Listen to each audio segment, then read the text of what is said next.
This kind of slow wandering through history brings you comfort. To gently tap a like or pass the story along to another restless soul who may need it tonight. Sharing these quiet tales is a way of keeping the past alive. The idea of two sleeps may sound odd now. We imagine night as one long, unbroken stretch of rest. But across Europe, in cottages and manor houses, even in monasteries, people closed their eyes early, slept for a few hours, then woke in the dark. They rose to pray, to tend animals, to talk, to think. And after this interval, they lay back down for their second sleep. This pattern was not accidental. It was the natural response to a world without bright electric lamps. Darkness came quickly after sunset, pressing in like a heavy blanket. The body followed it. People slept earlier, and the long winter nights especially stretched so far that a single block of rest was almost impossible. The historian Roger E. Kirch, in his studies of diaries, court records, and old letters, uncovered hundreds of references to these two sleeps. A peasant in England might speak casually of rising after first sleep to fetch water. A French medical text might recommend that patients use the quiet interval between sleeps for reflection. It was, in other words, entirely normal. But what did those hours in the middle of the night feel like? Close your eyes and picture it. The room is dark, except for the faintest glow of a banked fire. The air smells of smoke and wool. You hear the slow breathing of family members around you. For most people did not sleep alone. Husbands and wives, children, servants, sometimes even travelers, all shared the same sleeping space. Privacy was rare. You stir awake after 3 or 4 hours. At first, there is silence. Then you notice it. A cough, the rustle of straw, the soft footsteps of someone rising. Maybe your neighbor crosses the room to check on the animals in the shed. Maybe your wife whispers a prayer. Maybe you yourself reach for the rosary beads at your side. The hours between sleeps were not wasted. For some, they were sacred. For others, they were practical. Some even believed this interval was the best time for intimacy, since the body was refreshed from the first sleep and the mind was quiet. Manuals from the time recommended it. Children conceived in the interval, people said, would be healthier. It is strange to think, but in that medieval night, the very rhythm of human reproduction, family life, and devotion followed a clock that has now been lost. Let us wander a little deeper into the peasant household. Imagine a man named John, living in a small English village around the year 1450. His day began before dawn, working in the fields, tending sheep, gathering wood. When the sun set, he and his family ate their meal by candle or rushlight. Simple bread, perhaps a bit of pottage, maybe salted meat if they were lucky. Soon after, they lay down together in their shared bed, tired beyond measure. John's first sleep carried him until around midnight. Then he awoke, almost naturally without alarm or summons. His wife stirred too. They exchanged a few words. Perhaps she reminded him of a broken tool, or of news heard earlier in the village. Perhaps he rose to add wood to the fire. He might have gone outside under the cold stars to relieve himself or to look briefly at the night sky. The stars above him. Clear, immense, unbroken by artificial light. What thoughts must they have inspired, standing in the silence of a medieval night? But not all was serene. The night had dangers. Wolves still roamed in certain regions. Robbers prowled along darkened roads. Spirits, or so people feared, lurked in the corners. The interval between sleeps was not only practical, but spiritual. A time to ward off what was unseen. Night prayers, whispered in Latin or in the mother tongue, were thought to protect against nightmares, sickness, or even demonic temptation. The church bell sometimes rang at midnight, calling monks to rise for their matins, the great prayer of the night. In towns, curfew bells had already sounded hours earlier, reminding citizens to quench fires and keep indoors. The rhythm of sleep was not private, but part of the larger harmony of the community. And so, first sleep and second sleep were not just quirks of biology. They were woven into law, into religion, into custom. A servant might be expected to rise after first sleep to finish a task. A priest might counsel confession during those hours, when the mind was clear and distractions few. Medical writers recommended gentle study or meditation. Some suggested that digestion worked best if one sat up for a time in the middle of the night. It seems so alien now, but to them it was life itself. As you picture this, the flicker of embers, the sound of breathing in the shared bed, the quiet stirrings of life in the dark, I wonder, how would your nights change if you too allowed yourself to break your sleep in two? Would you find rest? Or would you, like them, find a strange, thoughtful peace in the middle hours of the night? The answer, of course, lies ahead, as we move deeper into the story of how this two-part rhythm shaped medieval existence. Section 2. The Waking Hours Between Sleeps. When you awaken in the middle of the night today, you may reach for your phone, glance at the glowing screen, and then sigh as you try to force yourself back into sleep. In the medieval world, however, that midnight stirring was not a curse. It was expected. It was useful. It was even welcomed. The interval between first and second sleep, sometimes 1 hour, sometimes 2, carried a special character.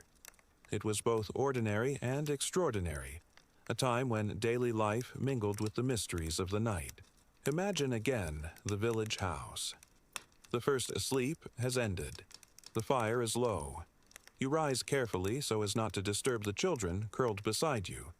The thatch roof above you holds the smell of smoke. Outside, the frost has gathered on the ground, and here, in the middle of the night, you are not alone. Your neighbor, too, has woken. A faint glow from a rushlight in their cottage spills into the dark. A dog barks. Somewhere, faint and far, a cock crows too early. The village is not fully awake, yet neither is it entirely asleep. It is in a state between a liminal hour. What did people do in this in-between time? They prayed, they talked, they worked. Monks, of course, had a strict schedule. In monasteries from Canterbury to Cluny, bells marked the nocturnes and matins. The brethren rose, shuffled into the chapel, and chanted psalms. Their voices echoed in the cold stone halls, rising like breath into the rafters. The rhythm of first and second sleep for monks was structured by duty. The hours between were consecrated, given entirely to God. But ordinary people, peasants, merchants, craftsmen, shaped the interval according to their needs. For some, it was a chance to speak quietly with a spouse when the noise of the day was gone. For others, it was the only private time they had, especially in homes crowded with children and servants. Husbands and wives often chose the interval for intimacy. Medical books even recommended it, saying the body was then most fertile, the spirit most calm. Others used the hours for practical chores. A farmer might mend a broken harness. A woman might spin thread, her spindle whirring softly in the dark. Someone might step out to check on animals, to refill water, or to chop wood if a storm had blown through earlier. The in-between time was not wasted, but folded neatly into the fabric of labor. Think of this, a world where candles were precious and fire costly to maintain. Yet people still use the midnight hour for small labors. Why? Because necessity demanded it. Because the rhythm of life was not compressed into an 8-hour workday, but spread across the full stretch of waking and sleeping. You might say they were always on call, always alert to the needs of field, family, and faith. There was also another layer, the social one. Court records from England reveal quarrels, thefts, even violence occurring in the interval between sleeps. A man might sneak out under cover of night to settle a grudge. Lovers might meet in secret, believing themselves unseen. Children, restless, might whisper to one another across the straw bed. Night, in short, was not entirely still. It was filled with muted life, hidden activity, and a sense of loosened boundaries. And what of the mind during these hours? Sleep researchers today suggest that this waking interval was accompanied by a different state of consciousness, not fully alert, yet not dream-bound. People sometimes described a feeling of clarity, of ideas surfacing with unusual sharpness. In the dim firelight, they would pray, reflect, or even daydream. Some recorded visions or inspirations that came in these hours. One physician of the 15th century recommended that patients reflect upon their lives between sleeps, confess sins privately to God, and then return to bed lighter of heart. The boundary between body and soul was thin at midnight. Picture now a noble household. The great hall is dark, its tapestries heavy with the scent of wool and smoke.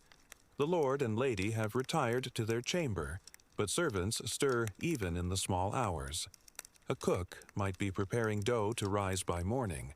A steward might review accounts by candlelight when no one disturbed him. The nobleman himself might rise to read a devotional book, muttering prayers in Latin as his wife dozes beside him.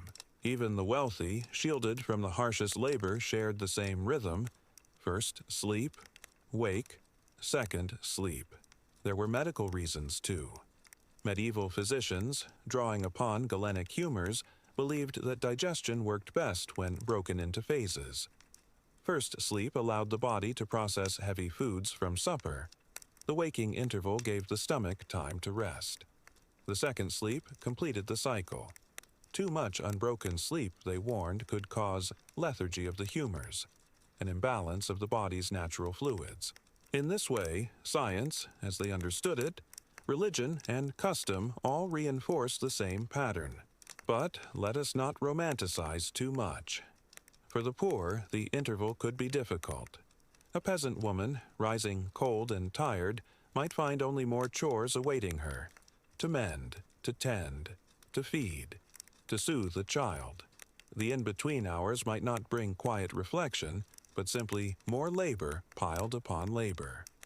Sleep, like everything else in the Middle Ages, was divided along class lines. Though even the poorest shared in the general rhythm, there was also fear. Always fear. The night was thought to belong partly to demons, spirits, and witches. Dreams carried warnings. To wake suddenly was sometimes seen as a sign that an unseen hand had touched you. If you stirred and found yourself afraid, a whispered prayer was the natural defense. The church encouraged such practices. Midnight prayers were especially valued, seen as more powerful, more pleasing to God, because they came from the heart rather than the routine of the day. To kneel in the quiet dark, muttering a Pater Noster or an Ave Maria, was to join a hidden army of souls across Christendom who did the same. And so the waking interval was layered: work, intimacy, devotion, fear, reflection. It was ordinary and yet strangely extraordinary, a time when boundaries blurred, when daily life and spiritual life intertwined. Pause for a moment and think. If your night was divided like this, how would you fill the hours? Would you pray? Would you talk with those closest to you? Would you take up a small task? Or would you simply sit, staring into the fading embers, letting thoughts drift through your half-dreaming mind? This was their world, a world where the night itself was split, not whole, a world where the very shape of sleep was different. And yet, if this rhythm was so natural, so common, why did it disappear? Section 3. The slow disappearance of two sleeps. The picture of medieval nights we have built so far feels almost timeless. The first sleep melting into midnight hours of quiet prayer, whispered conversation, or humble labor. Then the return to bed for a second rest before dawn. But this ancient rhythm, so deeply woven into life, did not survive. Slowly, quietly, across centuries, the two-sleep system faded until it became not memory, but oddity. By the modern age, it was all but forgotten. Why? To answer, we must trace the long shadow of change, from flickering lamps to crowded cities, from reformed clocks to the demands of work. The candle and the clock. One of the first cracks in the pattern came with light. For most of medieval Europe, the night was governed by fire, hearth flames, rushlights, simple candles of tallow. They gave only weak illumination, enough to move about, perhaps to read a few lines of scripture. But in the late Middle Ages and early Renaissance, the production of better, longer-lasting candles, of beeswax than of refined oils, began to alter how people thought of night. Light extended waking hours. It made midnight less strange, less liminal. A wealthy merchant with steady candles could continue accounts long after supper, postponing bed. A scholar with an oil lamp could study deep into the night.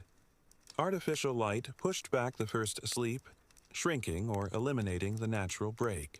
Alongside light came timekeeping.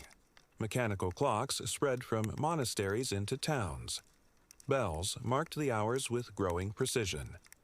Life began to be measured not in flows of sun and dark, but in uniform ticks of time. A world divided by first sleep and second sleep grew less practical when the clock demanded punctuality at dawn. The rise of the city-urban life, too, reshaped the night. In villages, silence and darkness encouraged the body to fall easily into its old rhythm. In cities, streets filled with noise, carts, watchmen, taverns that glowed with drinkers late into the night. The interval between sleeps, once a time of reflection, could feel less restful, more crowded. Curfews rang, but they were often ignored. In places like London, Paris, and Florence, the hum of nighttime life grew stronger. Gradually, sleep began to compress. People went to bed later, rose at dawn for work, and left behind the ancient rhythm of two rests, religion and reform. Even the church played its role. For centuries, monks had woken for midnight prayer, but reforms in some orders reduced or rearranged nocturnal devotions. Parish life, too, became less focused on nighttime worship. Where once villagers might wake to pray in the interval, by the 17th century, many no longer thought it necessary. Gradually, the sense of the holy midnight dimmed. The industrial age. The greatest shift, however, came with industry. Factories demanded labor in strict shifts. The clock, not the sun, set the rhythm.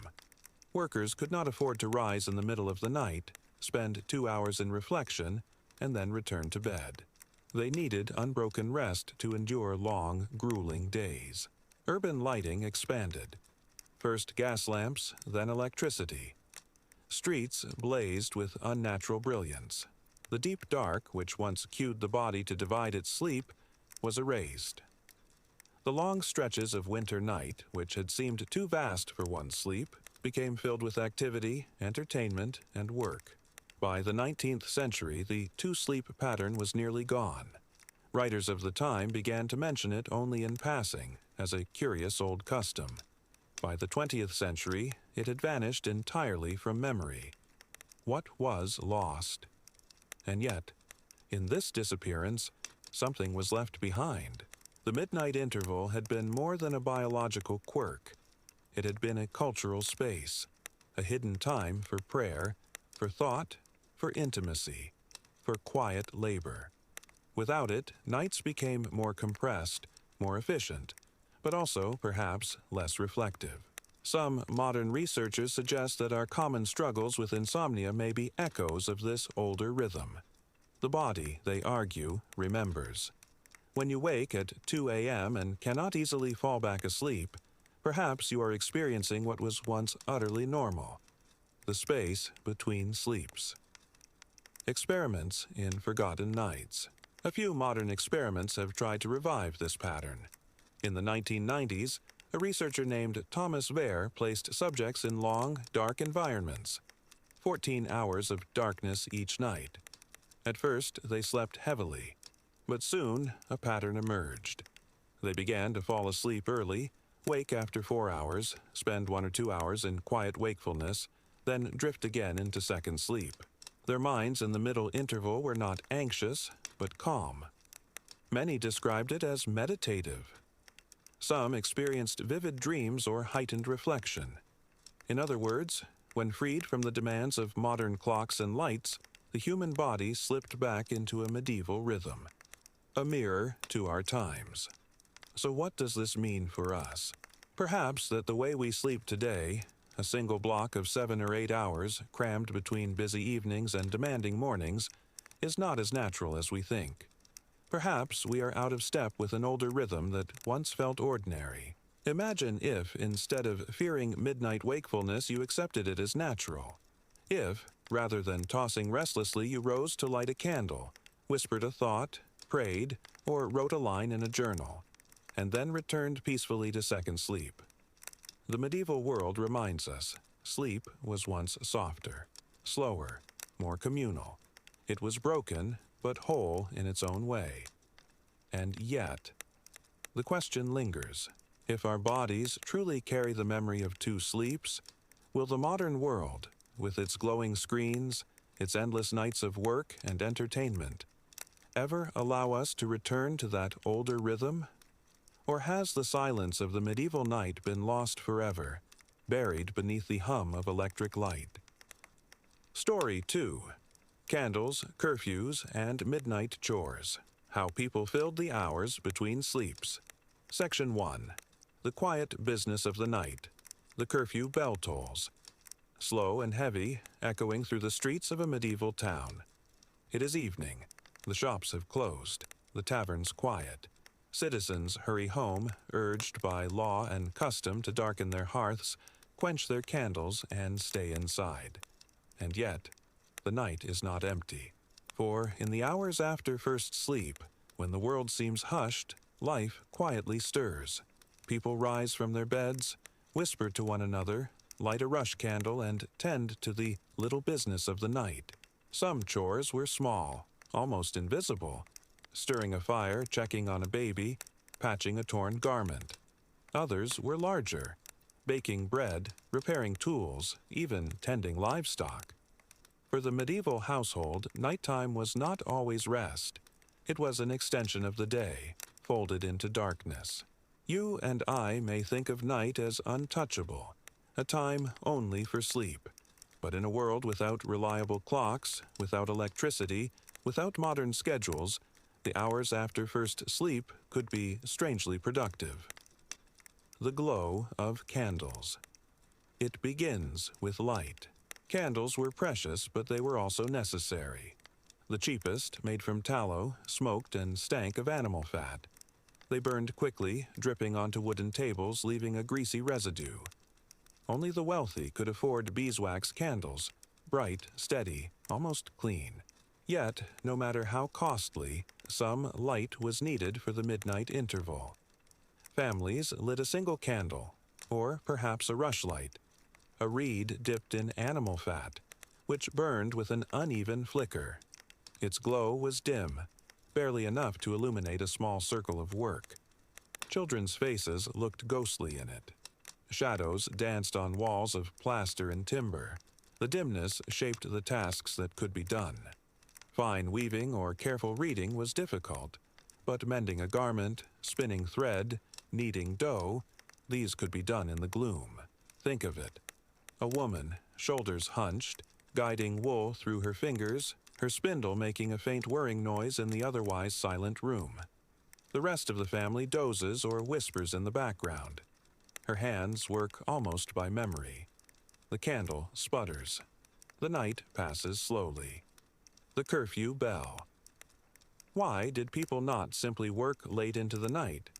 Because towns enforced curfews. The very word curfew comes from the French couvre-feu, meaning cover fire. It was the sound that told households, extinguish your flames, bank your hearth, reduce the risk of fire sweeping through crowded wooden streets. Once the bell rang, open flame was forbidden outside. Streets fell into darkness. Only watchmen carried lanterns.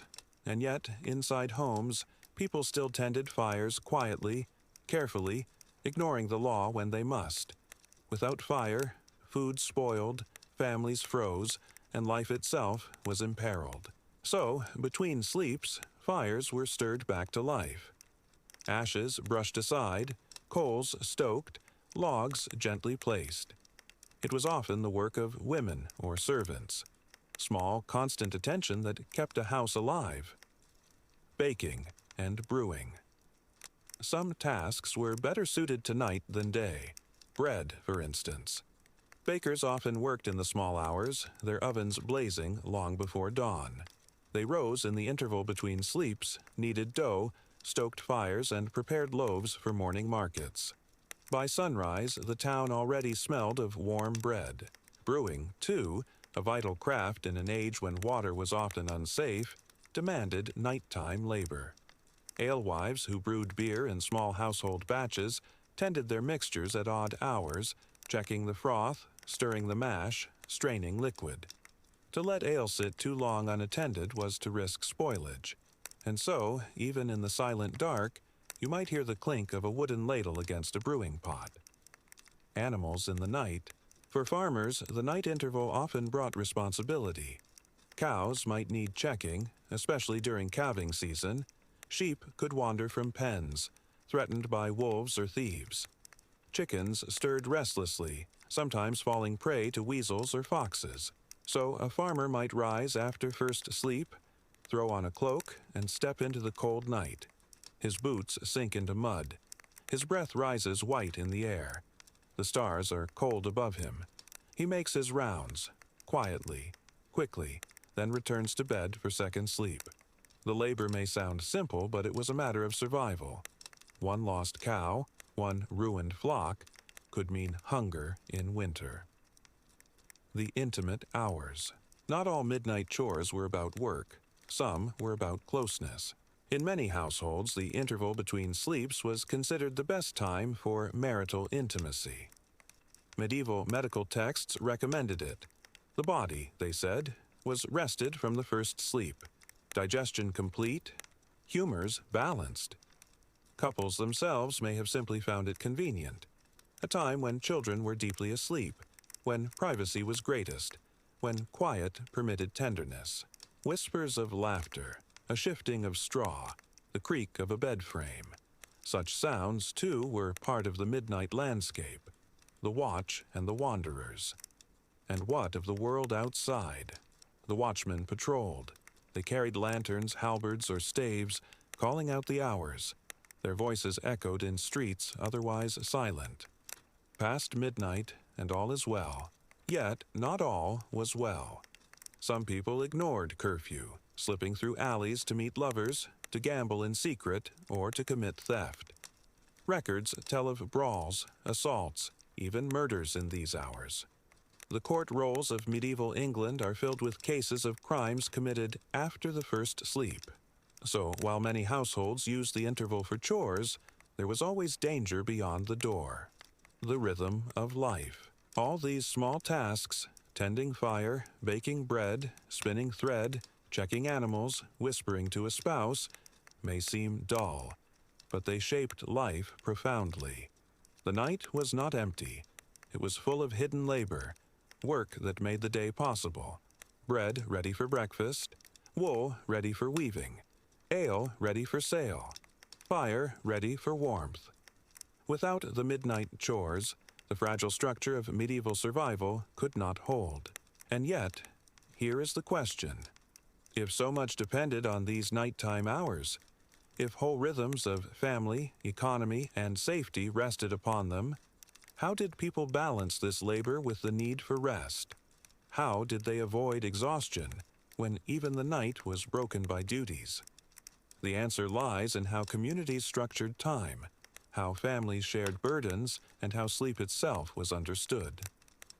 Section 2. Dividing the night. Duty, faith, and fear. When the bell of curfew had faded and the streets lay silent, the household entered its first sleep. Hours later, in that soft, in-between world of midnight waking, the night's business began. But it was not random. It was not chaotic. Every task had its keeper. Every duty was divided, just as sleep itself was divided. The family at night. In the humblest cottages, where 5, 6, or more people might share a single bed, the rhythm of nighttime chores was woven into family life. The mother was often the first to stir. The cries of an infant, the coughing of a child, the soft groan of a restless husband, all called her awake. She might rise to stir the fire, to feed a baby, or to soothe a child's nightmare. Her hands worked in silence, careful not to waste the precious candle flame. The father's tasks were different. He might step outside to check on animals or fetch water if the household had run low. In stormy nights, he ensured the roof was holding against wind or rain. His was the labor of protection, of keeping the fragile boundary between home and wilderness intact. Children, too, had roles. A boy of 10 might be asked to watch the embers while his mother prepared dough. A girl might help her spin thread or card wool. It was in these hours, away from the rush of day, that skills were passed quietly from parent to child. In noble households, the pattern shifted, but did not vanish. Servants often bore the heavier midnight burdens, keeping fires alive, tending horses in stables, preparing clothing for dawn. The lord or lady might use the interval for reading prayers, or even for small counsels, since the stillness made for clear thought. So, across the social scale, from peasant hovel to manor chamber, families shared the burden of the night. Faith in the midnight hour's religion sanctified these intervals. Churchmen taught that the waking period was a gift from God, an invitation to prayer. Priests urged their flocks to kneel upon waking, recite psalms, and offer thanks. For many, this became habit. A man might mutter the Lord's Prayer before returning to work at the loom. A woman might whisper a Hail Mary as she fed a child. In monasteries, the practice was stricter still. Bells roused monks for matins and vigils, prayers held long before dawn. Imagine them, hooded figures moving silently through cold cloisters, their candles guttering, their voices rising in chant. The world outside slept, but the monastery sang into darkness. Even layfolk, hearing the distant echo of such chants, might feel reassured. The world was being watched, guarded by voices lifted heavenward. The fear of the dark. Yet faith was always mingled with fear. The night was believed to belong to powers both holy and unholy. Witches, demons, and restless spirits were thought to wander freely. Dreams, especially in the interval between sleeps, were considered messages, sometimes divine, sometimes dangerous. If a child woke screaming, the mother might trace the sign of the cross over the bed. If a man awoke with a heavy chest, he might whisper prayers against the mare, a spirit said to sit upon sleepers, causing nightmares. Candles were not merely practical. They were wards against the dark. A flame burning at midnight kept more than shadows away. It was thought to repel evil itself. The simple act of tending fire became, in this way, a ritual of protection. And so chores were layered with meaning. Stirring embers was not just labor. It was an act of faith, of defense, of defiance against the unseen. The culture of the in-between. Over time, the interval between sleeps became its own cultural space. People spoke of it casually, as though it were as ordinary as breakfast. Records mention neighbors meeting quietly at midnight, gossiping in whispers across fences. Midwives sometimes attended births during these hours, when labor pains woke women from first sleep. Folk remedies recommended drinking certain herbs between sleeps, when the body was thought most receptive. Physicians prescribed treatments to be taken after the first waking. Even the legal world recognized this space. Court documents from the 15th century sometimes specify crimes occurring between first and second sleep. The law itself acknowledged the in-between as a distinct time of day. Rest or burden. But was this rhythm a blessing or a burden? For some, the interval offered rare freedom. It was a pocket of quiet in otherwise crowded lives, a time for reflection, intimacy, or prayer. For others, it was simply more work, another demand in a world already heavy with labor. We might imagine a peasant woman sighing as she rises yet again to tend the fire, weary from endless cycles of duty. Or a shepherd trudging out into cold night, his bones aching, only to collapse exhausted into second sleep. The interval gave structure, but it also stole rest. The fragile balance. In all of this, balance was key. Too much work in the night could ruin the second sleep. Too little attention to tasks could risk hunger, cold, or even death.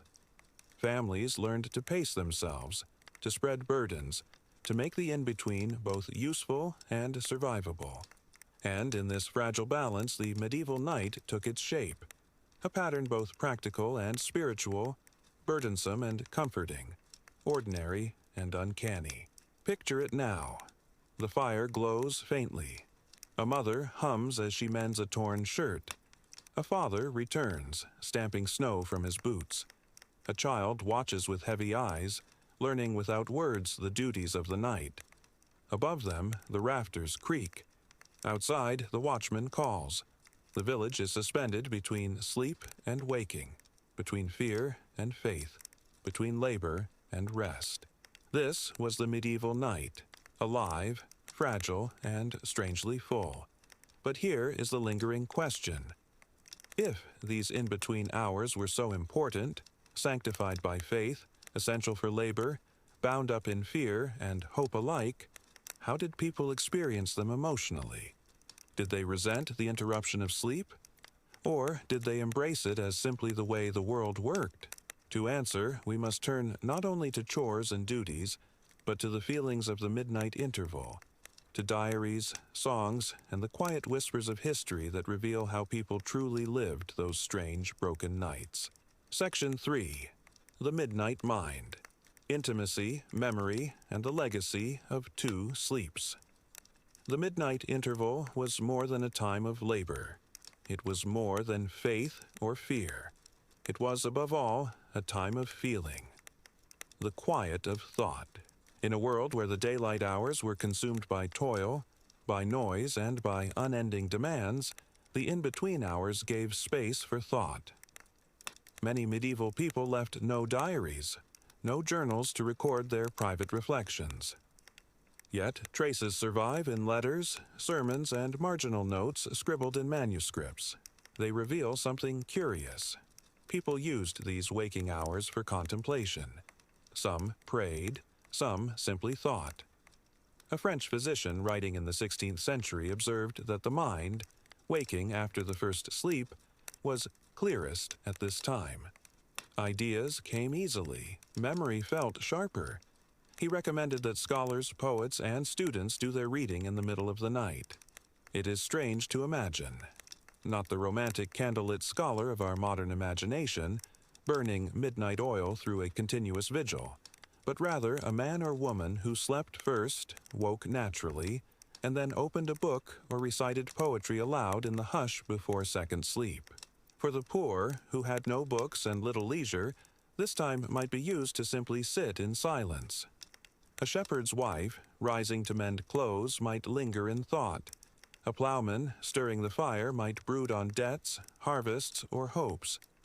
It was a time when the private world of the mind, so often buried beneath work, surfaced. Whispers of intimacy.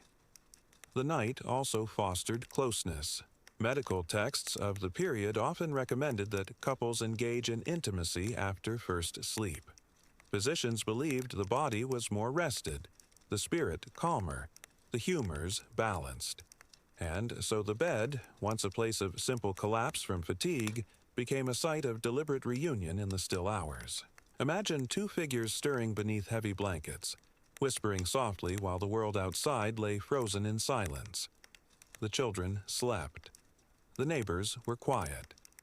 The darkness created a bubble of privacy in a society where privacy was rare.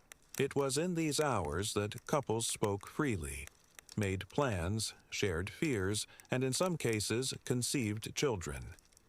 The interval between sleeps was thus not just a pause in rest, but a fertile ground for family bonds. The weight of fear and dream. But intimacy was shadowed by fear. Dreams, vivid in the broken night, carried immense meaning. A dream between sleeps was thought especially potent, a message not to be ignored. Manuals of dream interpretation circulated, teaching people to decode visions of fire, animals, falling, or strange faces. Some woke shaken, convinced that evil spirits pressed upon their chest. Others rose, trembling from visions of heaven or of a saint's warning. These dreams lingered in memory, shaping choices the next day. The fear of the supernatural never left the medieval night. Whispers of witches, of wandering souls, of the restless dead colored every creak of wood and every gust of wind. Some people kept charms beneath pillows, or holy relics near the bed, to guard against such things.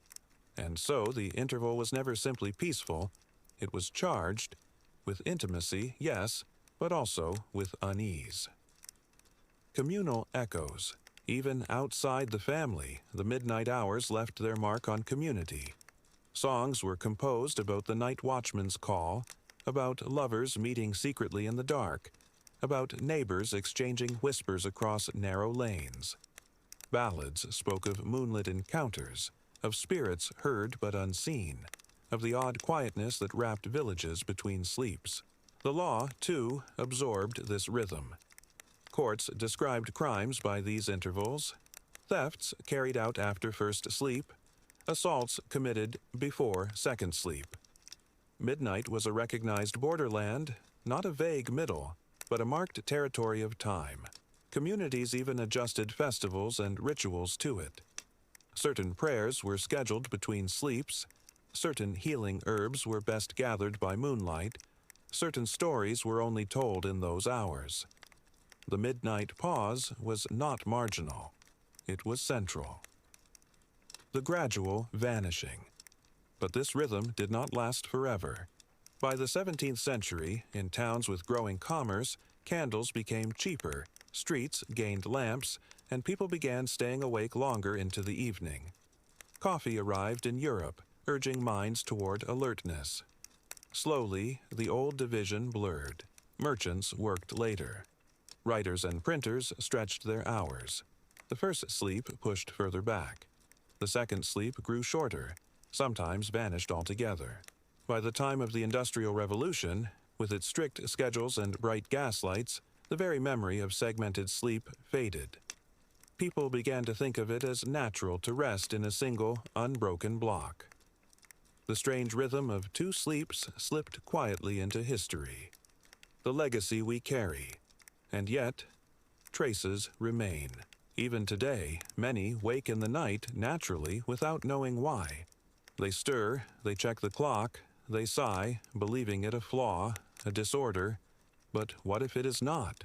What if it is a whisper from the past? The body remembering what it once knew. The idea of two sleeps lingers in language, in phrases like the dead of night or the witching hour, in superstitions of midnight births and deaths, in the quiet sense that the middle of the night is different, uncanny, alive. And in this way, the medieval night has never truly ended. It breathes still in the moments when we wake in darkness, when our thoughts sharpen, when the world feels hushed and set apart. Picture yourself again in that medieval room. The fire glows faintly. A man sits, head bowed in thought. A woman mends in silence. A child turns in sleep. The night stretches, not endless, but divided, shaped by duty, fear, closeness, and reflection. It was a world of two sleeps. A rhythm lost, yet remembered. A way of life boring in its routine, and yet profoundly human in its depth. And so, when next you wake at midnight, staring at the ceiling, listening to the ticking of time, perhaps you are not restless at all. Perhaps you are simply living as your ancestors once did, caught in the fragile timeless pause between sleeps. Section 1. The Road at Night. Who slept where and with whom? Travel in the medieval world was slow, dangerous, and rarely optional. Merchants moved along rutted roads, carrying bolts of cloth or barrels of salt. Pilgrims trudged to holy shrines, their sandals worn thin, their purses nearly empty. Messengers rode through forests, their satchels filled with royal decrees. Soldiers marched, beggars wandered, and peasants ventured into towns for markets. When darkness fell, the question was simple but urgent. Where to sleep? The public house as refuge. For many, the answer was the tavern.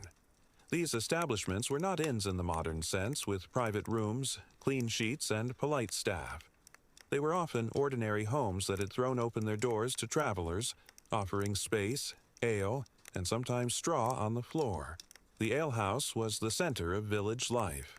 During the day, neighbors gathered to drink, to argue, to gossip. By night, the same benches and floors became beds. Travelers rolled up cloaks, laid their heads on saddlebags, and drifted off to sleep amid the smell of beer, smoke, and sweat. It was communal, noisy, and uncomfortable, yet safer than the road. Inns and their hierarchies. In larger towns or along well-traveled routes, more formal inns existed. These had stable yards for horses, kitchens that served stews and bread, and sleeping chambers upstairs. But the idea of a room to yourself was rare. Instead, beds were shared. A traveler might find himself lying beside a stranger, or two, or three, depending on the crowd that night. One 16th-century Englishman wrote that 4 in a bed was not uncommon, and the unlucky fifth might curl on the rushes beneath. Privacy was a luxury reserved for the wealthy, merchants with coin, or nobles traveling under guard. For everyone else, the night meant pressed bodies, muffled snores, and the constant shuffle of strangers rising and settling again. The roadside options. When taverns and inns were full, travelers turned to other shelters. A church porch, with its stone roof and wooden benches, might serve as a refuge. Barns were sometimes opened by farmers for a small fee, offering straw and the company of animals. Bridges and crossroads also became makeshift resting places, though at greater risk of theft or attack. Sleeping outdoors was dreaded, not only for cold and hunger, but for fear of spirits. Forests in particular were imagined as haunted. To spend the night beneath trees was to invite whispers of the uncanny, to risk being hag-ridden by witches or troubled by wandering souls. Thus, even the foulest inn with its fleas and drunken shouting felt preferable to the open night.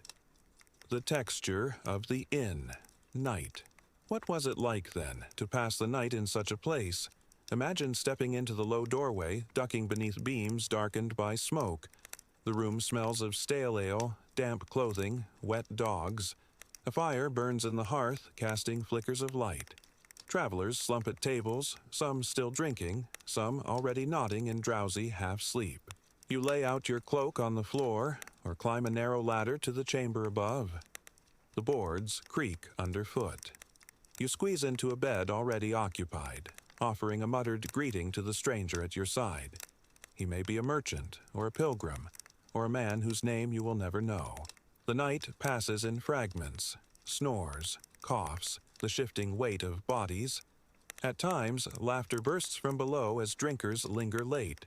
At times, silence settles, broken only by the crackle of fire, and always the awareness of proximity, of shared breath and warmth, of the unavoidable intimacy of strangers in the dark. Danger in the dark. Yet the tavern was not without danger. Theft was common. A traveler might wake to find his purse missing or his boots gone. Fights broke out in alehouses, sometimes spilling over into deadly violence. Moralists complained that taverns bred sin, drunkenness, gambling, and worse. And still, they remained essential. To refuse the tavern was to risk the road, and the road at night was rarely kind. Wolves, robbers, and bandits haunted the imagination, if not always the reality. So people chose the lesser danger, the crowded inn, the straw-strewn floor, the uneasy company of strangers. The Pilgrim's Rest.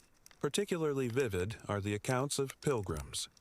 On the way to Canterbury, Santiago, or Rome, thousands sought beds each night. Hostels grew up along routes, some run by monasteries, others by enterprising townsfolk. These shelters often charged little, but offered little.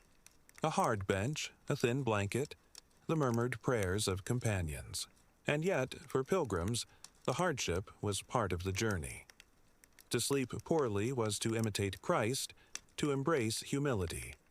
Many accepted the crowded, noisy, uncomfortable nights as spiritual discipline. The body suffered, but the soul, they believed, was strengthened. The layers of sleep. Thus, sleep in taverns and inns was both necessity and ritual, both misery and comfort. It was survival, but also a social experience. One learned to adapt, to ignore the fleas, to sleep lightly against theft, to accept the shuffle of strangers in the night. Sleep was not private, it was shared. So the question arises, if sleep was so communal, so open to strangers and dangers alike, how did people trust one another enough to close their eyes in such places? What bonds, spoken or unspoken, allowed the medieval traveler to surrender to slumber amid a room of unknown companions? Section 2. The fragile trust of shared sleep. When you close your eyes at night, you surrender something precious. Awareness. The body rests, but the mind becomes vulnerable. For the medieval traveler, this surrender carried even greater risk. Surrounded by strangers in a building where doors had no locks and windows often had no shutters, how could anyone trust enough to sleep? The answer lies not in comfort, but in custom. Unspoken rules of the house. Every tavern and inn had its rhythms. They were not written down, but everyone knew them. The landlord provided the space, the ale, sometimes a stew or loaf of bread. In return, guests were expected to behave, at least within the fragile order of the night. Brawling might be tolerated in the evening when cups ran high, but once bodies settled for sleep, quiet was expected. Strangers did not introduce themselves at length, but they acknowledged one another with nods or mutters. Small courtesies, sharing a blanket corner, moving aside on the bench, smoothed the rough edges of communal rest. It was less about friendship than about survival. Everyone knew they must rise early, continue the road, and face tomorrow's hardships. To disturb the night's rest was to break an unspoken pact. The role of the host. The innkeeper or tavern owner was the axis of this trust. Their reputation determined whether travelers felt safe. A good host watched the room, quieted disputes, and ensured that thieves were discouraged. Some even locked the main doors after a certain hour, not for privacy, but for security. A poor host, by contrast, risked ruin. If guests were robbed, word would spread quickly along the road, and fewer travelers would enter their door.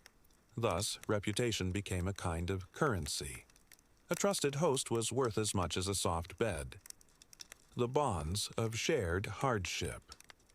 There was also a deeper, subtler trust, the bond of shared hardship. Travel was difficult for everyone. Whether merchant, pilgrim, or wandering laborer, all endured the same cold, the same mud, the same aching feet. When travelers met in the smoky chamber of an inn, they recognized one another's weariness.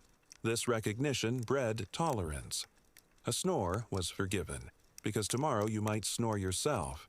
A cramped bed was endured, because the other man endured it too. In the shared vulnerability of the night, strangers became companions of necessity. The watchful sleeper.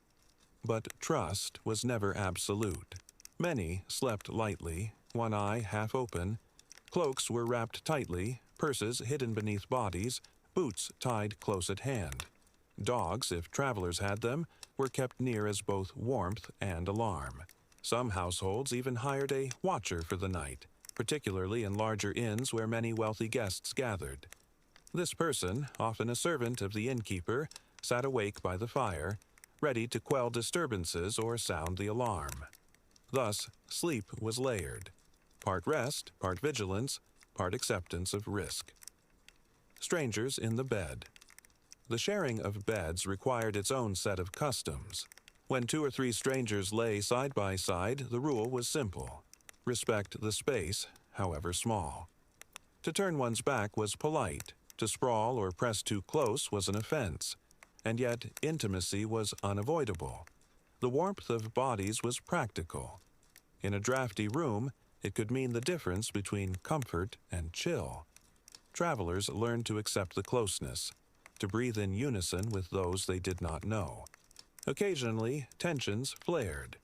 Satirical poems and sermons complained of bedfellows who steal blankets or snorers who make sleep impossible. But even in the grumbling, there is a note of resigned humor. People accepted the inconvenience as part of life. Tavern as theater. The tavern was more than a bed. It was a stage. Here, stories were told, songs were sung, dice rattled across tables. A pilgrim might recount a miracle he had witnessed, while a soldier boasted of battles. Listeners half dozed, lulled by the murmur of voices, the smell of ale, the warmth of the fire. This shared atmosphere, half wake, half sleep, created a curious bond. By the time bodies stretched out for the night, they were no longer entirely strangers. They had sung together, laughed together, or at least sat within the same smoky air. The performance of the tavern, noisy and chaotic though it was, softened the edge of mistrust. Fear at the threshold. Yet always the fear lingered. What if a bedfellow turned thief? What if a quarrel erupted? What if the door creaked open and outsiders slipped in? These worries shaped the architecture of trust. Never solid, always fragile. Moralists of the time railed against taverns as dens of sin precisely because of this mingling. Men and women, rich and poor, strangers and locals, all pressed together in one dim chamber. Such mixing, they warned, invited temptation, theft, and danger. And perhaps they were not wrong. But necessity often outweighed caution. Better the risk of a restless night than the certainty of wolves on the road. The ritual of mourning. If the night was uneasy, morning restored order. Travelers rose before dawn, stiff and sore, gathering cloaks and bags. The host stoked the fire, perhaps served a bowl of pottage or a mug of small ale. Horses were saddled, shoes laced, packs secured. Often, coins were exchanged not only for the night's lodging, but as a kind of seal, a final act of honesty, proof that both sides had upheld their part. Guests had not robbed one another. The host had not betrayed their trust. The fragile pact of shared sleep dissolved, ready to be renewed elsewhere the next night. The strange comfort of shared rest. For all its dangers, there was comfort in these communal nights. Travelers who might never see each other again still shared hours of intimacy more profound than words. Breathing, side by side, they entered dreams together, woke together, and rose to the same cold dawn. It was trust born not of choice, but of necessity. And perhaps, in that necessity, there was a kind of solidarity, a reminder that even in a hard and dangerous world, people could still surrender to sleep among strangers. And so we arrive at the deeper question. If sleep in taverns and inns required such fragile trust, what does this tell us about the nature of medieval society? Did this willingness to lie down among strangers strengthen a culture of community, or expose the fractures of suspicion and fear that ran beneath the surface? Section 3. The Legacy of Sleeping Together. What inns taught society? When the fire burned low and strangers lay side by side, something larger was at work than just rest. The tavern bed, the straw pallet, the smoky chamber, they were not only places of sleep, they were schools of society. The lessons of closeness. To sleep with strangers was to confront the boundaries of tolerance. You could not hide your snore. You could not conceal the smell of sweat, or the itch of fleas, or the restless turning of limbs. Everything about the human body, its noise, its heat, its frailty, was shared. This forced a kind of honesty. In daylight, people could posture, the merchant boasting of wealth, the soldier of courage, the pilgrim of piety. But in the tavern bed, all were reduced to the same level. All breathed, sweated, and dreamed alike. The lesson was humbling. Beneath clothing and titles, all bodies were equal in the vulnerability of sleep. The divisions that remained. Yet equality had its limits. Wealth still purchased distance. A nobleman might demand a separate chamber or pay extra for a bed alone. Merchants sometimes bribed innkeepers for privacy, leaving poorer travelers to crowd together. Women, too, faced challenges. Respectable ladies traveling without escort often avoided taverns altogether, fearing both scandal and danger. So, while taverns brought people together, they also revealed the lines of division: class, gender, wealth. The bed might be shared, but society's hierarchies were never far away. Trust and suspicion in balance. Still, the very act of lying down among strangers demanded a fragile balance of trust. This balance shaped medieval notions of community. Villages already lived closely. Homes packed with kin. Neighbors overhearing every quarrel, gossip flowing like water. The inn extended this intimacy to strangers. It trained people to tolerate, at least temporarily, the presence of those outside their own circles. At the same time, it reinforced suspicion. The warnings of theft, the habit of sleeping lightly, the need to guard one's purse, all kept travelers alert. The inn was both a lesson in cooperation and a reminder of risk. The inn as a social crucible. But the tavern was more than a bedroom. It was a crucible of stories, a crossroads of lives. Here, a pilgrim from Kent might meet a merchant from Flanders. A mason seeking work might share ale with a minstrel. Gossip, news, and rumors traveled swiftly in these smoky rooms, carried on the tongues of strangers. The shared night magnified this exchange. To talk by firelight was one thing. To sleep under the same roof was another. It created bonds, however temporary, that allowed information, and culture itself, to spread. In this way, the humble inn helped knit together the wider world. Echoes of fellowship. The memory of these shared nights lingered. Poets wrote of them, sometimes with humor, sometimes with scorn. Sermons warned against the sins of the alehouse, but even preachers admitted its necessity. Chronicles note not only great battles and kings, but also where pilgrims lodged, where travelers ate, where strangers met under one roof. The act of communal sleeping seeped into metaphor. To share a bed came to mean intimacy, yes, but also fellowship, alliance, temporary union. The physical closeness of travel became a language of human connection. The slow shift to privacy. Over centuries, as towns grew wealthier, inns became more specialized. Rooms multiplied, curtains were hung, partitions built. By the 17th century, the idea of a private chamber became more common, at least for those with means. This shift mirrored larger changes in society.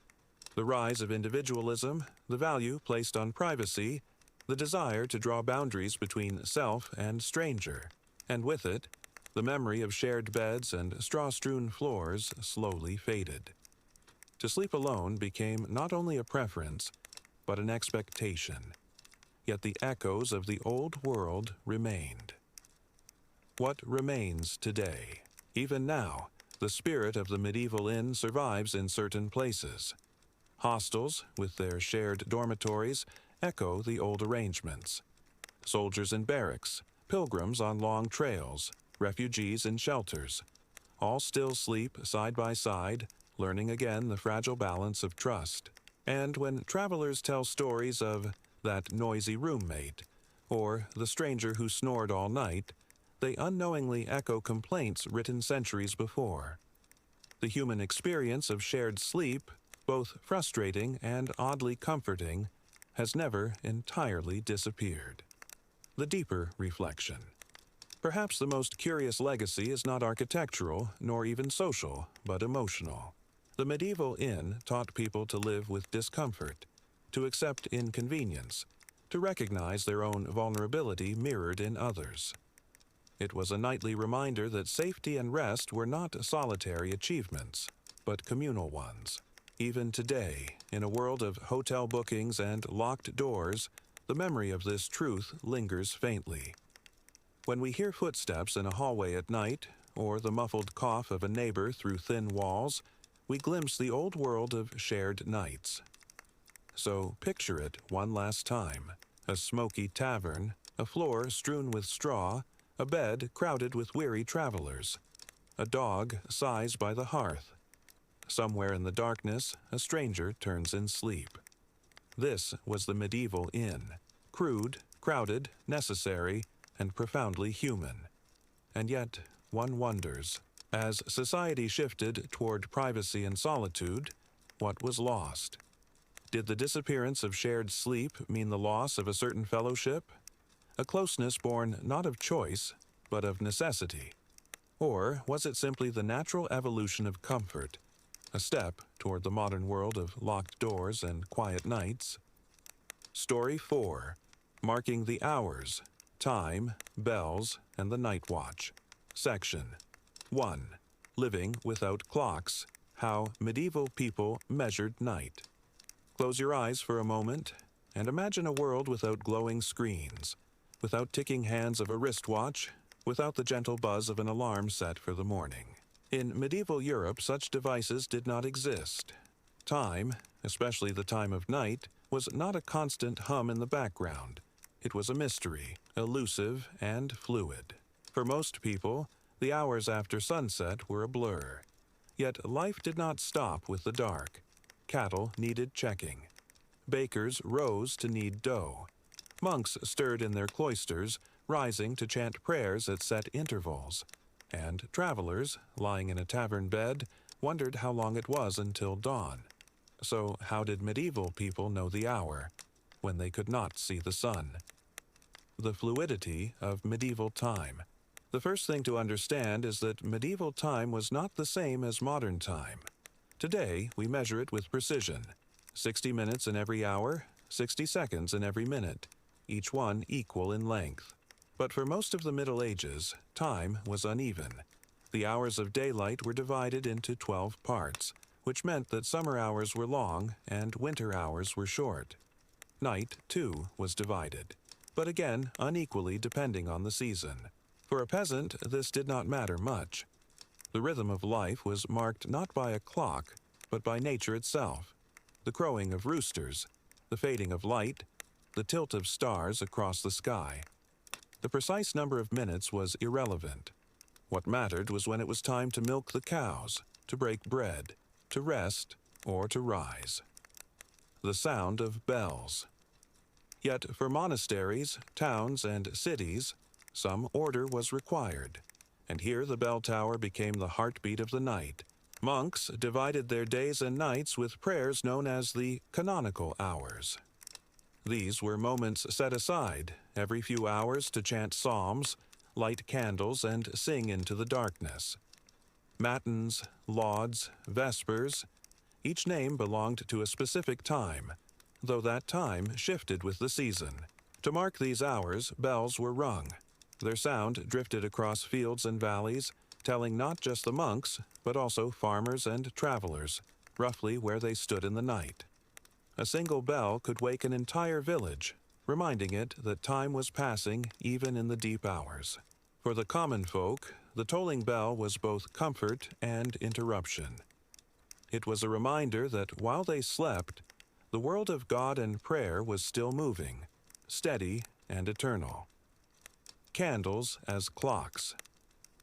Not everyone had bells nearby, so another method emerged: the candle clock. In some households, especially wealthier ones, a candle was marked with notches. As the wax burned down from one mark to another, the passage of time could be roughly guessed. A candle might be measured to last 2 hours, or 4, or 6. This was never exact, of course. Drafts of wind could change the rate of burning, and poor quality tallow burned unevenly. Yet for those who had no other device, the candle was a companion of the night, a silent reminder of passing hours. Sometimes threads or weights were inserted into the wax. As the flame reached them, they would fall or pop, making a sound like a crude alarm. Such candles allowed bakers, monks, and night watchmen to wake at the proper hour. The stars above. But perhaps the most ancient clock of all was the sky. Shepherds, sailors, and travelers often used constellations to tell the time. The slow turning of the heavens was predictable, certain stars rising in the east, others dipping toward the west. Experienced eyes could read the heavens as one might read a dial. To a sailor on the open sea or a pilgrim on a lonely road, the stars gave reassurance that time had not stopped, that dawn was coming, even if it still lay hours away. The watchman of the town. In larger towns, another figure helped mark the night, the watchman. These men patrolled streets to guard against fire and theft, but they also cried out the hours. Every so often, a voice would ring out, "Past midnight, all's well." For those awake in bed, it was a signal, a way of measuring the night's passage. For those asleep, it was reassurance that someone was keeping watch, that the world was not entirely without order. The emotional weight of night. Yet, time at night was never only about measurement.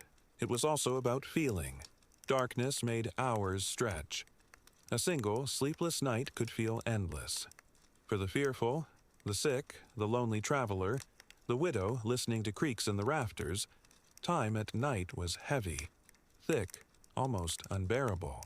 For others, the night passed quickly. Lovers whispered in the dark, friends drank by the hearth, monks lost themselves in chant. Their sense of time was elastic, flowing like candle wax. A different sense of sleep. This different way of measuring time also shaped how people slept. Instead of a single block of rest, many practiced what historians call segmented sleep. People might lie down soon after dusk, rise at midnight to pray, eat or talk, and then return to bed until dawn. The very structure of the night, divided by bells, candles, and watchmen, encouraged this rhythm. Sleep was not a sealed-off escape, but a series of intervals. The night was broken into parts, each with its own character. The great question. And so, as you imagine yourself lying in a medieval bed, a faint glow of candle, the toll of a distant bell, the voice of a watchman echoing through empty streets, you sense how different their nights must have felt. Time was less precise, less constant, yet perhaps more alive, tied to sound, flame, and sky. But this leaves us with a question. Did this looser, more fluid sense of time make people more attuned to the natural rhythms of life? Or did the uncertainty bring only unease, leaving them forever half aware of the dark, half waiting for the bell that marked another hour slipping away? Section 2. When bells ruled the dark, discipline, order, and the coming of the clock. If you had walked through a medieval town at midnight, you would not have seen neon lights or glowing windows. You would have found silence broken only by the shuffle of a watchman's boots, or the crackle of a torch guttering against the breeze. And then, suddenly, a sound that rolled like thunder through the dark, the tolling of a bell. This sound was more than just noise. It was power. It was order. It was the voice of the church and the town, shaping not only how people moved through the night, but also how they imagined time itself. Bells as the pulse of the night. For centuries, bells were the chief measure of the night's passing. In monasteries, they summoned monks from bed for prayer. In towns, they rang out to mark curfews, to signal danger, or to announce that the watch was being changed. These tolls were not always welcome. To be dragged from sleep at matins, often between midnight and 2 a.m., was a test of devotion for monks. Chroniclers sometimes noted their complaints. The body was weary, the straw mattress inviting, yet the bell demanded obedience. For lay people, too, bells carried authority. Some towns enforced curfews. When the evening bell rang, fires had to be damped, shutters closed, streets emptied. Anyone found wandering afterward risked questioning, fines, or worse. Thus, the sound of a bell could end leisure, halt conversation, and command silence across an entire community. The bell was both comfort and control, a sound that reassured but also reminded people of their place in the order of the world. The monastic clockwork. It was in monasteries that the discipline of time reached its highest form. There, the hours were divided into a strict schedule: matins, lauds, prime, terce, sext, none, vespers, and compline. Each demanded prayer, no matter the hour, no matter the season. Even in the dead of winter, monks rose at night, their breath white in the cold cloister, to chant psalms by candlelight. This discipline was not only spiritual, it was physical training, shaping the body to the rhythm of devotion. To wake and sleep at prescribed times was a way of surrendering one's own will to a higher order. And monasteries influenced more than just monks. Their bells were often heard for miles around. Farmers rising in their huts or bakers kneading dough might adjust their work to the sound. Thus, the spiritual schedule of a cloistered community spilled outward, becoming the shared clock of the countryside. Towns brought to order. As towns grew busier, bells became essential tools for governing the urban night. A bell might ring at dusk to announce curfew, at midnight to mark the changing of the watch, and again at dawn to signal the reopening of gates. Markets were regulated by bells, courts announced by bells. Even taverns sometimes closed when the evening bell tolled. Without mechanical clocks, this system depended on human judgment and human error. The town beadle or sexton who tended the bell had to judge the hour by the stars, by the length of a candle, or by long habit. It was never exact, but it was sufficient. What mattered most was not precision, but unity. When the bell rang, the whole town obeyed together. The coming of mechanical clocks. In the late Middle Ages, something remarkable began to change this order: the rise of the mechanical clock. At first, these great machines were installed in cathedrals and town halls. Powered by weights and regulated by escapements, they could strike bells at regular intervals without human hands.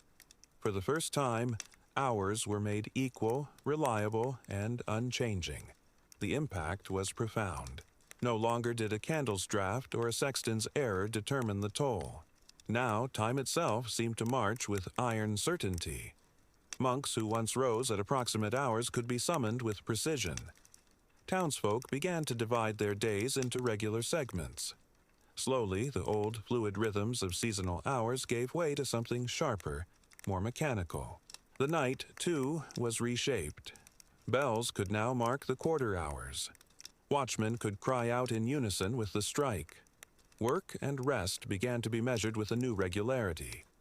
The discipline of the hours. This new time was not merely convenient. It was also disciplinary. Monasteries tightened their routines. Towns enforced curfews more strictly. Guilds began to expect workers to arrive at specified hours. Bakers rose when the clock struck, not just when the rooster crowed. For some, this was reassuring. Life had order, predictability, a rhythm shared by all. For others, it was burdensome, a loss of freedom to drift with nature's cycles. One chronicler in the 14th century remarked that men were now slaves to the clock, bound to its tolls as much as to the commands of lords. The uneasy night. And yet, even with bells and clocks, the night remained uneasy. A toll could rouse sleepers, but it could not banish fear. Fires still broke out, thieves still crept through alleys, and sickness still struck at midnight. For every reassuring peal, there was also a reminder of danger. Bells also rang an alarm, summoning bucket lines for flames or guards for riots. The night, therefore, was not simply ordered by sound.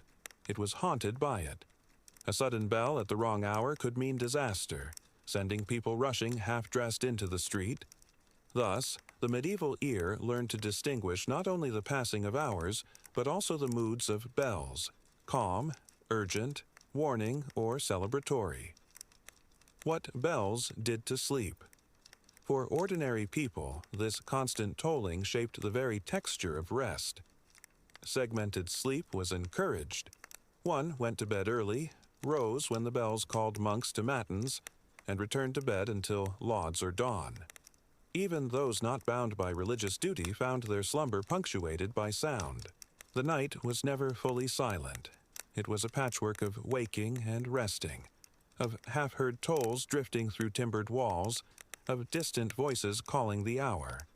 People slept lightly, expecting interruption, their dreams threaded with the rhythm of bells. Time as a shared experience.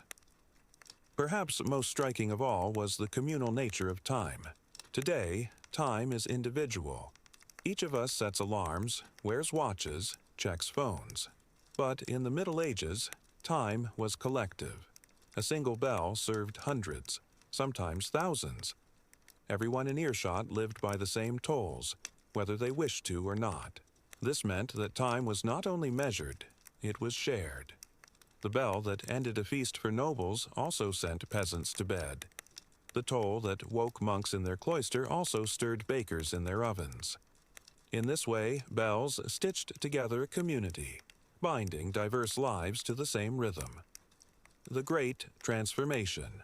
By the 15th century, as mechanical clocks spread, this shared rhythm grew ever stricter. More towns built clock towers.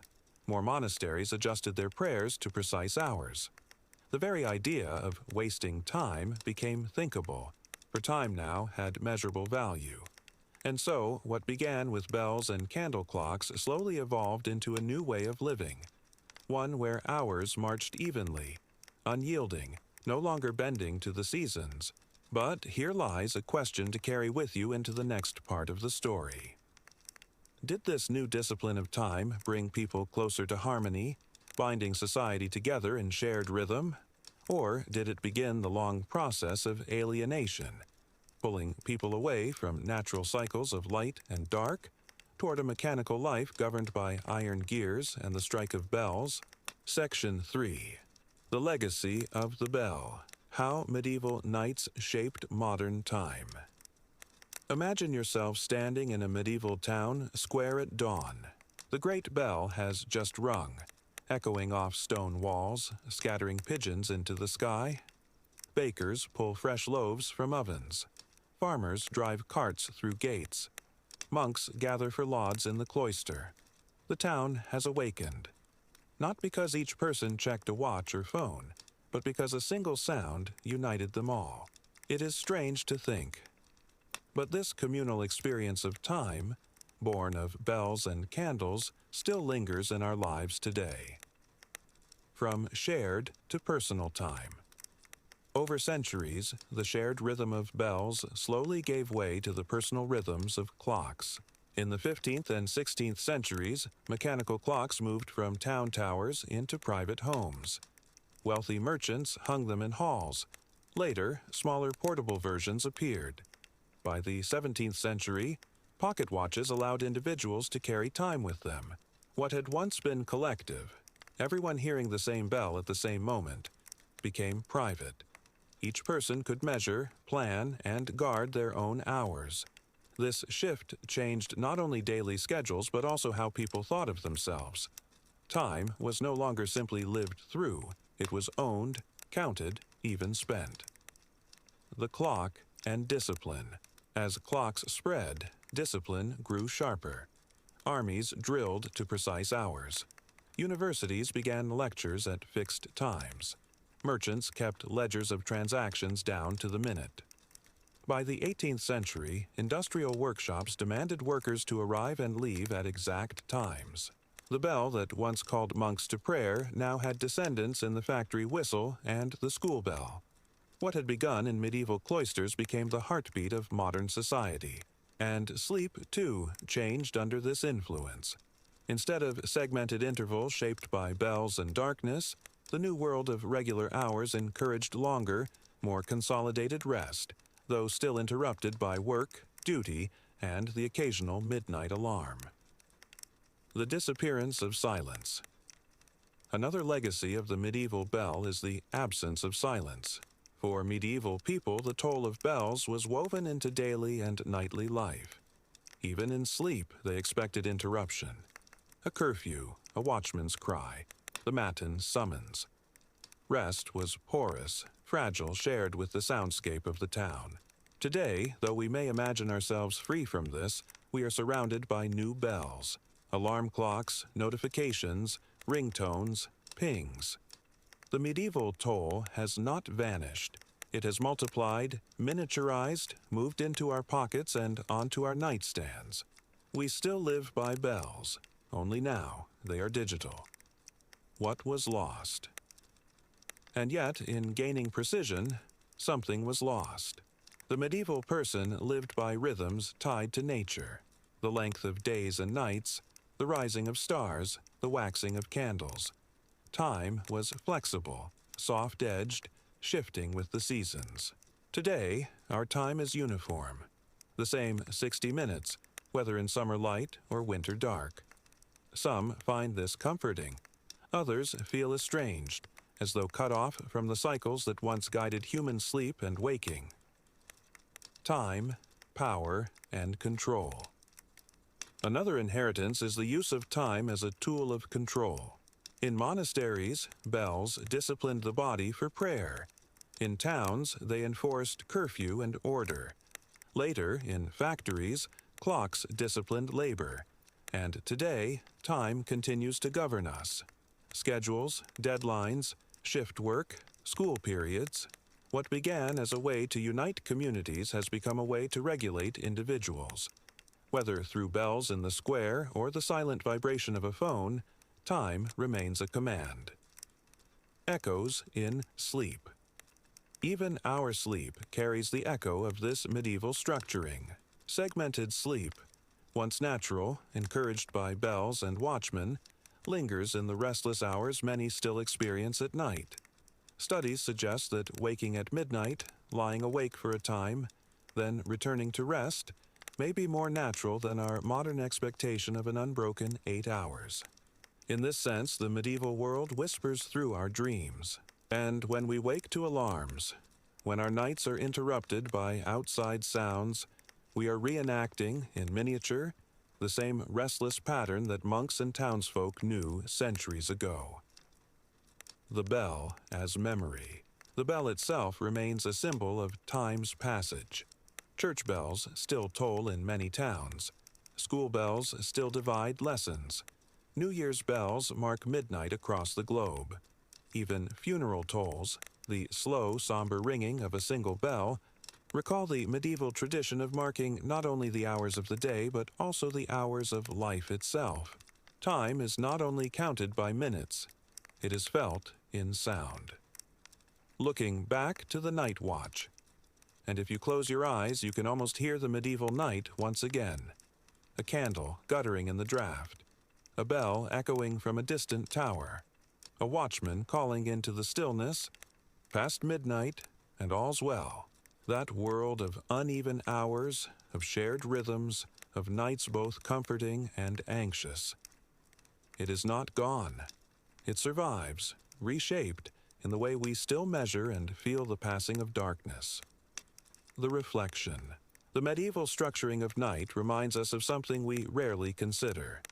Time is not a given, but a human creation. Bells, candles, watches, alarms, all are ways of taming the dark, imposing order upon the mystery of night. And so we might ask, has this ordering of time truly brought us peace, making life predictable, restful, and secure? Or has it left us more restless than ever, always listening for the next bell, the next alarm, that tells us another piece of life has slipped quietly away? Story 5. The Dreaming Mind. Visions, Fears, and Night Wanderings. Section 1. Dreams as Messages. How Medieval People Interpreted the Night. You lie down on a straw mattress in a timbered house, the fire fading into embers, the night air pressing close against the shutters.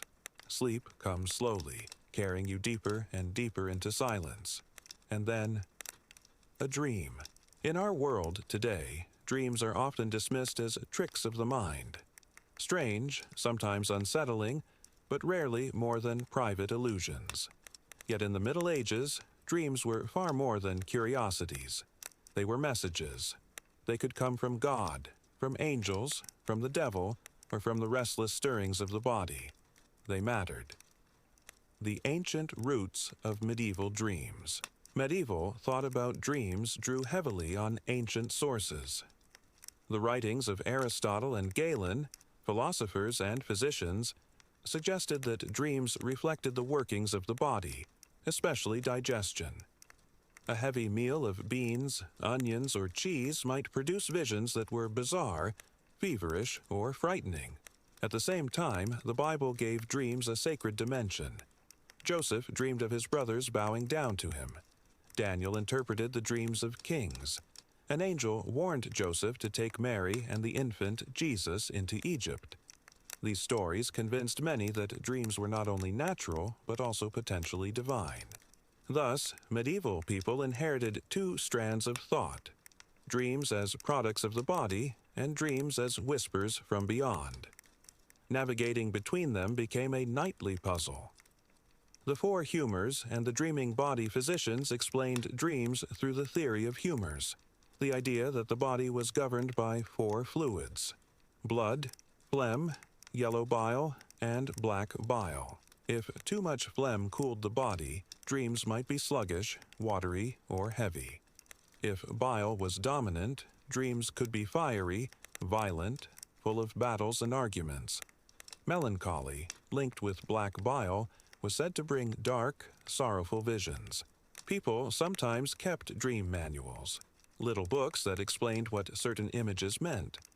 A dream of fire might signal fever. A dream of clear water might suggest health. These were not only curiosities, but guides to medicine. To interpret dreams was to read the hidden state of the body. Dreams as warnings from God. Yet alongside this medical language ran a spiritual current. Many believed that dreams were channels through which God might speak. A farmer might wake convinced that his dream of a collapsing roof was a divine warning to repair his barn. A noble might consult a priest after dreaming of a serpent, fearful it meant treachery in his household. A mother who dreamed of losing her child might rush to the parish church, seeking blessings and prayers of protection. Priests often warned against putting too much faith in dreams. They reminded their flocks that the devil, too, could send visions, tempting or frightening sleepers away from righteousness. And yet, dreams could not be ignored. They hovered between superstition and faith, between medicine and miracle. The fear of nightmares. Of all dreams, nightmares caused the deepest unease. To wake, breathless, pinned to the bed, heart racing, this was not merely dismissed as bad sleep. Many called it the work of demons or night spirits. In some places, the nightmare was imagined as a hag who sat on the sleeper's chest, pressing the breath out of them. Others spoke of incubus or succubus demons who visited in the night, sowing both terror and sin. People defended themselves in simple ways: hanging holy charms by the bed, sprinkling blessed water, reciting prayers before lying down. Parents taught children to cross themselves before sleep, guarding the mind from night terrors. Thus, even the most ordinary experience, a restless night, became a struggle between unseen forces. Dreams in everyday life. Dreams were not confined to scholars or priests. They slipped into the lives of ordinary people. A miller might recall a dream of overflowing grain and take it as a sign of prosperity. A fisherman who dreamed of an empty net might worry that famine was near. Couples sometimes believed their dreams foretold whether a marriage would be blessed or troubled. Stories tell of villagers who postponed journeys, changed planting days, or avoided certain roads because of dreams. In a world where danger was everywhere, famine, disease, robbery, to ignore a dream felt reckless. Better to act with caution, even if the meaning was uncertain. The Dream Books. By the later Middle Ages, entire books of dream interpretation circulated. Some copied by hand, others printed in the early age of presses. These texts often combined ancient Greek ideas with Christian warnings. They offered lists. To dream of gold meant sorrow. To dream of a journey meant change. To dream of teeth falling out meant death in the family. Though priests often frowned on these manuals, they were popular. They gave ordinary people the sense that they could read their own futures, that their nights were not wasted, but filled with hidden knowledge. Dreams, and authority dreams, could even affect politics and power.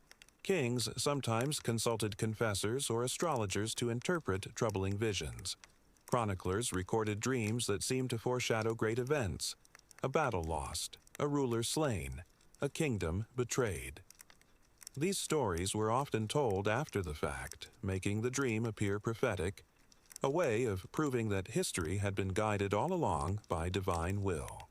For the common folk, such tales confirmed what they already believed, that dreams mattered, that they reached beyond the straw bed and into the halls of kings.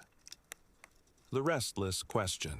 As you lie with them in the dim light of a medieval night, hearing the distant bell toll, feeling the weight of the day slip into dreams, you sense how much importance they placed on these visions.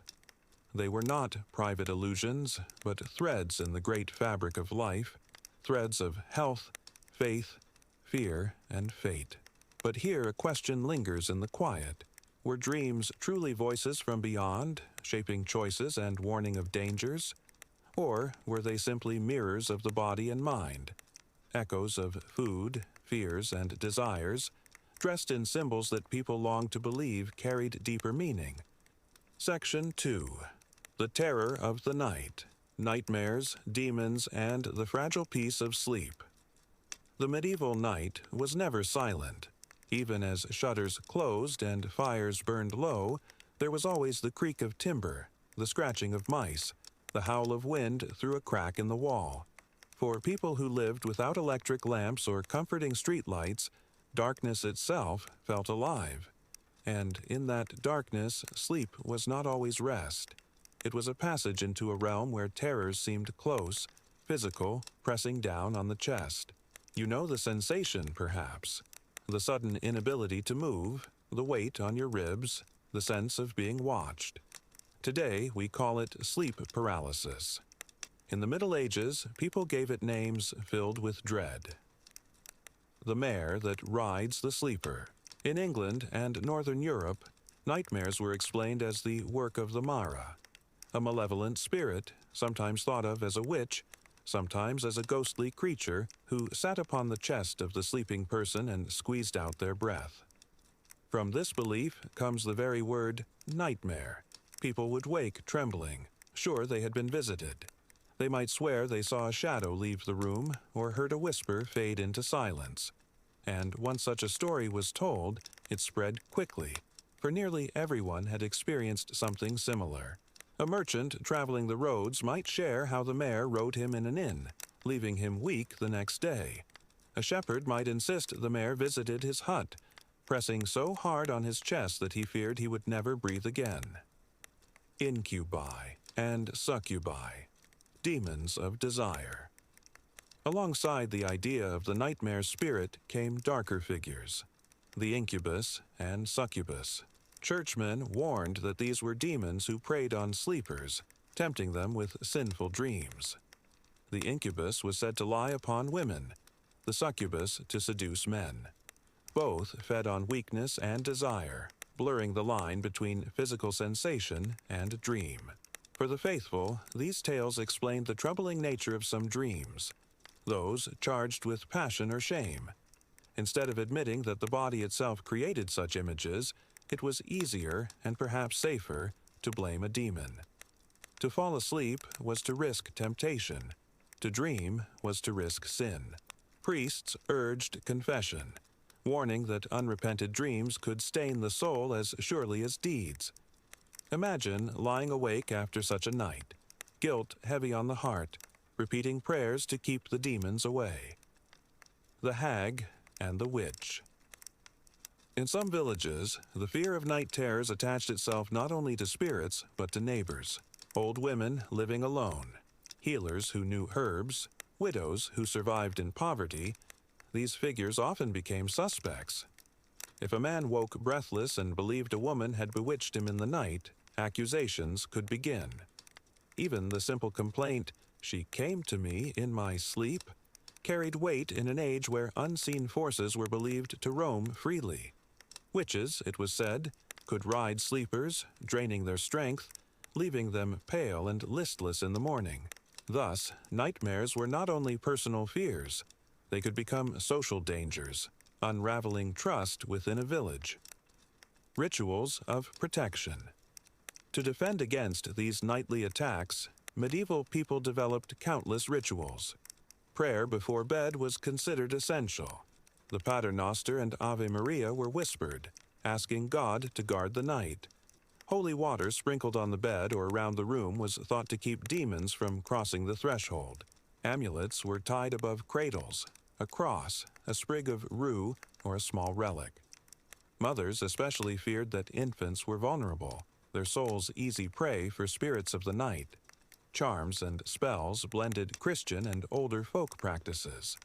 In some places, people scratched protective symbols into wooden bedposts or painted small crosses above doors. Even the act of sleeping in groups with family huddled close was a kind of shield. To sleep alone was to be exposed. Night visitations in Chronicles. The terror of the night was not confined to peasants or villagers. Chroniclers and saints' lives often recorded stories of holy men and women who faced dreadful visions. Saint Anthony in the desert was tormented by demons who came to him in dreams, testing his faith.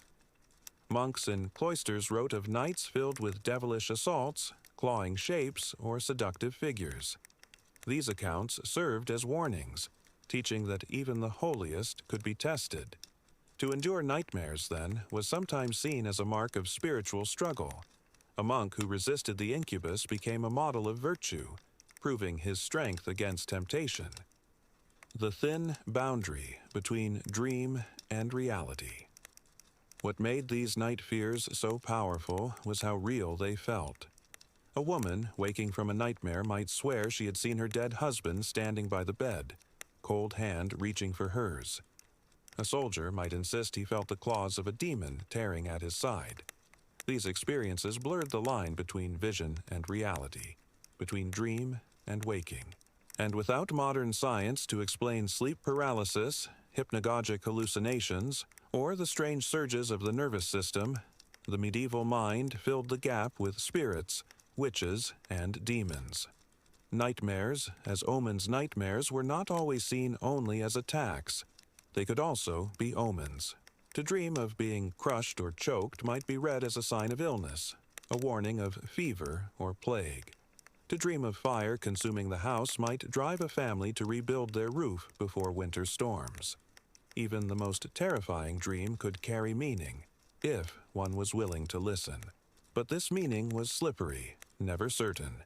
Dreams could save lives, or they could drive people into needless fear. A dream of drowning might keep a fisherman from setting sail. Yet, was the storm real, or only imagined? The weight of belief. When you think of these nights, the creaking rafters, the shiver of cold, the sudden press of panic in the chest, you begin to sense why belief mattered more than explanation. For medieval people, to believe that demons or spirits caused nightmares was not irrational. It gave shape to the otherwise shapeless. It made suffering understandable. And it offered remedies. Prayer, ritual, community. Without such frameworks, the night would have been nothing but chaos. Better to have a Mara or an incubus to name than to face nameless dread. The quiet morning after. And yet, the morning always came. The cock crowed, the fire was stirred back to life, bread was baked, and work resumed. A bad night was told at the table, shared with neighbors, folded into the fabric of life. Nightmares became stories, warnings, excuses, or confessions. They did not remain only private terrors. They were woven into the collective imagination of the community. As you listen, let yourself drift into their world, where the night was alive with whispers, where every dream might be a message, and where nightmares pressed like heavy hands on the chest. But one question lingers in the dim silence of the medieval bedchamber. Did these demons of the night truly come from beyond, or were they born entirely within the sleeper's own body and mind? Section 3. Dreams of Hope, Prophecy, Comfort, and the Promise of the Night. When the bells tolled softly across a medieval town and the fires dwindled to faint embers, not all who slept feared the night. For every tale of incubus demons or nightmare spirits, there were others who whispered of dreams that brought peace, guidance, or even joy. The same darkness that pressed heavy with fear could also open into visions of light. Dreams of the saints throughout Europe. Stories spread of holy men and women appearing in dreams. A sick child's mother might fall asleep weeping and dream of St. Nicholas laying a hand upon her child's forehead. A poor peasant might dream of St. Martin offering his cloak and wake to find unexpected help at his door. Such dreams were not dismissed as idle fancy. They were taken as gifts, blessings, or even miracles. Parish priests would sometimes record them, weaving them into local stories that drew pilgrims to shrines. Monks, too, wrote of holy visions. To dream of Christ's passion was thought to deepen one's devotion. To see angels in sleep was proof that heaven touched even the humblest cell. Pilgrimage and dream guidance dreams could inspire journeys. It was not uncommon for a pilgrim to claim that a saint had appeared in their sleep, urging them to visit a shrine or cathedral. A farmer might sell a cow, gather provisions, and walk hundreds of miles because of a dream.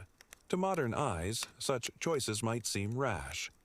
But in the Middle Ages, dreams were part of the compass of life. If God or a saint called you in sleep, to ignore that call was to risk your soul.